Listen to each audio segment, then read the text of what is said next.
Average was thinking about how much he was enjoying being a part of Gorman Scott Inc., wandering the halls and hanging out in the break room. He liked it when people mistook him for excellence. It validated his skill as a makeup artist. He was now present in every part of the company, from customer interactions to meetings, product fulfillment and administration, and even in interpersonal matters. Average could not believe how easy it had been for him to kidnap excellence at Gorman Scott Inc. and replace her with himself without anyone noticing. When Average learned of the ransom note, he called an emergency meeting with his own team in the basement of Gorman Scott Inc. He needed his team members to continue their great work to keep excellence from returning. Looking around the room, he had a sense of pride about the team he had assembled. He had personally trained each one of them in his art. He was aware that some called it an art of deception, but Average considered himself a legitimate makeup artist and enjoyed putting an average face on Gorman Scott Inc. Sitting around the table were his protégés. Immediately to his right was Inept.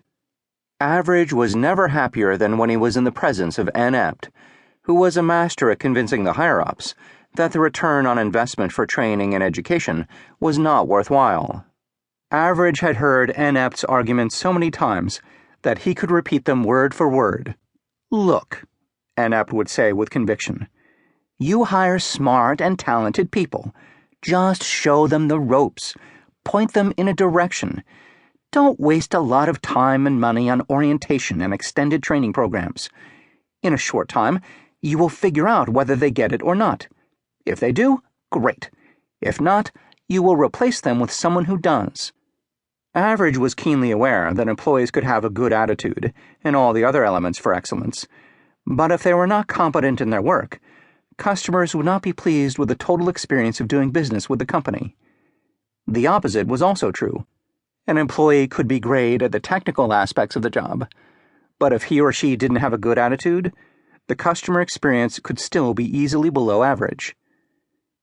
And Flexibility was sitting stiffly next to Inept. Average smiled as he recalled the day that Flexibility swore Flexibility as his archenemy. Flexibility was all about following policy and procedure. He would say, "If we're not going to follow the policies and procedures, then why have them?" Average knew that on some level, paying attention to this degree of detail could actually lead to excellence. The reality, however, was that people often perceived such approaches as sterile and robotic. To the right of Flexibility was miscommunication. Average considered miscommunication to be the most sophisticated of his team members. She was able to use her unique skills on multiple fronts and at all levels of the organization.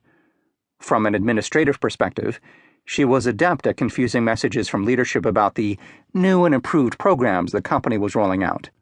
Her ability to twist leadership's words and meanings in the minds and perceptions of the employees was uncanny. From a day-to-day frontline perspective, her real talent lay in her ability to create unbridled confusion. Average knew that just about anyone could give good customer service, but it took an exceptional employee to create a unique and exceptional customer experience.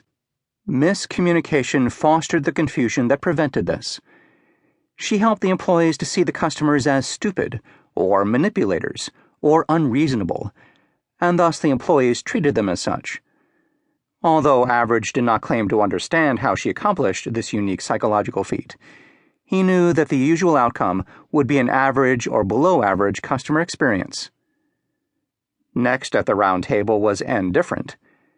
What Average loved about Different was her chameleon-like qualities. With these, she was able to induce a myriad of responses in employees that ranged from subtle passive-aggressive behavior to downright apathy when it came to interacting with people. She preyed upon those who talked the excellence talk, but did not walk the excellence walk. Some years ago, Average had asked Different why she was so successful. She did not hesitate before responding. "I am an employee advocate," she said. "I help them to understand, how should I say, equity."